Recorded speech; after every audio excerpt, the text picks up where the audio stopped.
Alors, nouvelle vidéo encore sur System Back. Donc, je fais plusieurs vidéos parce que si j'en fais qu'une seule, le problème c'est qu'elle va être trop longue. Et après, c'est trop agaçant à regarder. Et en plus, je découvre de nouvelles choses au fur et à mesure. Comme je vous ai dit, je ne suis pas assez avancé en Linux et je ne connais pas ce logiciel. Donc, voilà. Je découvre des choses au fur et à mesure. Alors, là, je voulais vous montrer comment convertir l'image qu'on a sauvegardée, et non pas le point de restauration. Je parle bien de l'image qu'on a sauvegardée, qui est ici, hop, dans le dossier Home, donc dans le, hop, ici, système de fichiers, Home, celle-ci, voilà, .sb live, voilà. Et en plus, vous voyez ici, je ne peux même pas la supprimer. Si je la sélectionne, vous voyez, je ne peux pas la mettre à la corbeille. Donc déjà là, j'ai remarqué que si vous avez envie de l'enlever, pour l'instant, j'ai pas trouvé comment on faisait. Bref, donc, hop, je parle de ça. Donc, sachant que je n'ai pas de point de restauration, puisque je les ai supprimés, par rapport à la vidéo que je vous ai montrée, je vous ai bien fait voir que j'ai supprimé ce point de restauration. Donc là, ça m'a créé ce que je viens de vous faire voir. Et donc maintenant, pour convertir cette image en ISO, vous cliquez ici sur création du live system. Donc on voit bien l'image ici, elle est ici. On clique dessus et on fait convertir ici en ISO, normalement. Là, ici, nom du système, on peut laisser comme ça, ou alors peut-être qu'on peut mettre ce qu'on veut. Nom du système live, par exemple, je sais pas, mais on va mettre, je vais faire un essai. Alors, je vais mettre SVG. Qu'est-ce que je vais mettre d'autre? Nom du système live. Alors, pourquoi il me met, je ne peux pas mettre plus? Alors, j'essaye de faire un espace, mais là, il ne marche pas. Voyez, écrire la cible.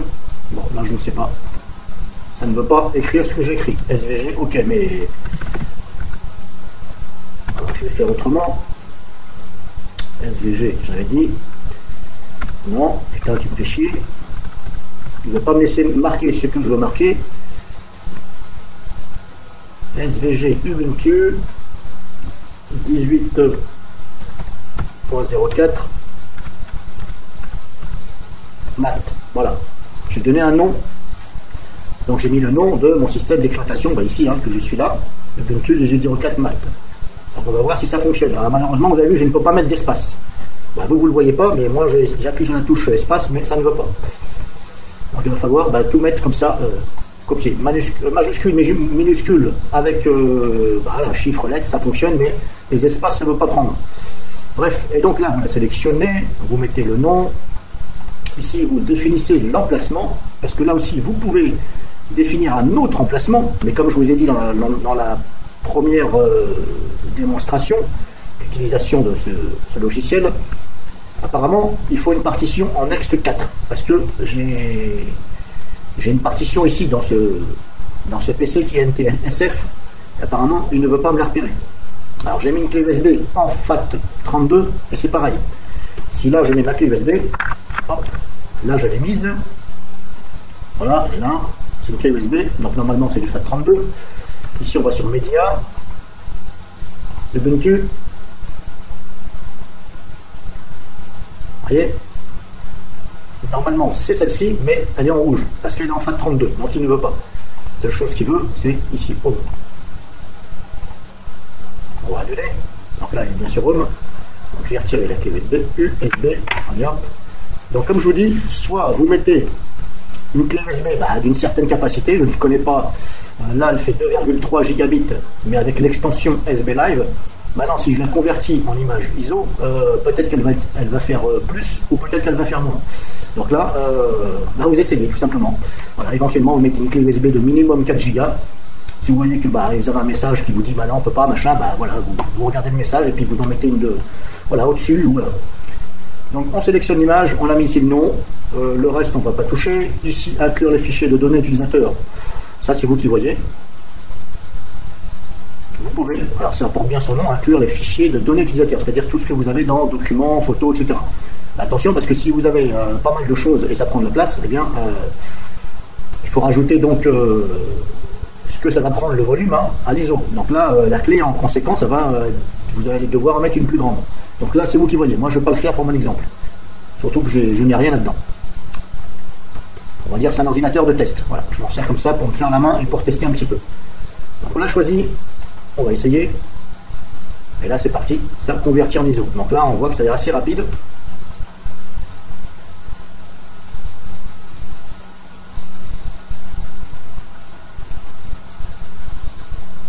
Et comme je vous ai fait montrer, pour l'instant, je n'ai pas trouvé comment supprimer cette sauvegarde qu'on a vue là. SB machin live, là, .sb live.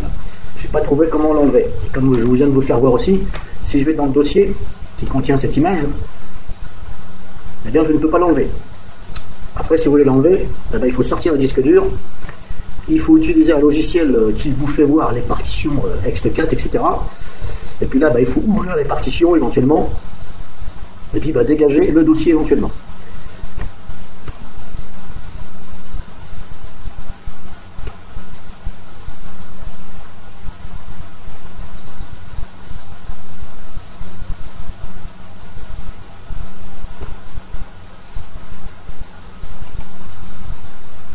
Donc voilà, l'image ISO, normalement, elle s'est créée. Donc on va vérifier ça. Enfin, je vais vérifier ceci. Donc voilà, l'image ISO est là. Alors malheureusement sur Linux, hein, voilà, quand vous mettez la flèche de souris dessus, eh bien vous n'avez pas le volume. Voilà, il faut toujours faire un clic droit. Voilà, bon, il y a peut-être une solution, mais pour l'instant, je ne sais pas. Elle fait la même taille, 2,5. Bon, voilà. Donc ça fait la même taille, 2,5. Bon, maintenant, est-ce que ce n'est pas un tour de passe-passe de celui qui a fait le logiciel, hein, qui a simplement, en fin de compte, il faut simplement changer l'extension, ici, point. Voilà, il faut écrire, au lieu d'écrire SB Live, eh bien, vous écrivez ISO, peut-être, hein, bon, voilà, je mets une parenthèse là-dessus, et puis des fois, ça marche. Bon. Bref, donc là, 2,5, 2,5. Donc l'image ISO est là, est-ce que je peux, non, je peux même pas la supprimer. Alors c'est un peu bizarre parce que je suis administrateur de ce PC. Il n'y a qu'une session et je ne peux même pas prendre. Voilà. Après, si je fais propriété, permission, vous n'êtes pas le propriétaire de cet élément, d'accord, bon, ok. Là, je ne peux rien faire. Bref, voilà. Ça, je vais m'en occuper après, ça ne va pas me résister, ne vous inquiétez pas. Donc là, je vous ai montré comment convertir ce fichier qu'on avait fait au début en image ISO. Cette image ISO, vous vous en servez, si vous voulez, éventuellement, pour faire ce que vous voulez. Est-ce que vous pouvez réutiliser cette image ISO pour dire je mets ceci sur la clé USB, je la rends bootable et je retrouve un Linux bootable avec mes logiciels et tout dessus, à jour? Je ne sais pas, je n'ai pas essayé. Donc après, c'est à vous de savoir ce que vous voulez en faire. Ensuite, qu'est-ce que je voulais vous faire voir d'autre? Je ne m'en rappelle plus. Donc ici, restauration du système, comme vous voyez, on ne peut pas puisqu'il faut créer un point de restauration. Donc quand vous créez un point de restauration ici, point de restauration, vous les avez ici affichés. Voilà. Donc ils sont affichés ici. Alors pour l'instant, je ne sais pas pourquoi, là il y a un point noir, là il y en a, et là il n'y a rien. J'en sais rien. Pourquoi j'ai des ronds ici devant, et pourquoi j'en ai pas là? Bon, vous allez comprendre pourquoi, je ne sais pas. Bref, donc ici, restauration du système, c'est pour ici les points de restauration. Ça n'a rien à voir avec la création du live system. Voilà. Et puis ici, je voulais aussi vous dire que j'ai fait justement la mise à niveau du système. Donc j'avais hésité et je l'ai fait. J'ai pris des risques. Je l'ai fait. Ça m'a supprimé 2 paquets, je ne sais plus quoi. Là, ça ne sera pas marqué puisque je l'ai fait. Donc j'ai pris le risque, je l'ai fait. Bon, et pour l'instant, j'ai encore mon Linux qui est debout, là. Alors pour l'instant, je n'ai pas encore redémarré. Peut-être que quand je vais redémarrer, peut-être que ce sera un plantage ou peut-être qu'il n'y aura pas de plantage. En tout cas, je l'ai fait. Donc pour ça, bien entendu, il faut regarder l'autre vidéo, la deuxième, la partie 2, j'en parle. Donc j'avais pas voulu le faire, mais là, je l'ai fait hors vidéo, vous ne l'avez pas vu. Voilà, et ça, ça a fait ce que ça a fait. Mais je ne sais toujours pas à quoi, à quoi ça sert concrètement et pourquoi ça vient faire dans ce logiciel. Là, je n'ai pas compris. Bref, c'est pas grave. Donc là, je vais m'arrêter pour cette vidéo. Je vous ai fait voir comment mettre cette image ISO. Après, bien entendu, vous pouvez copier cette image ISO.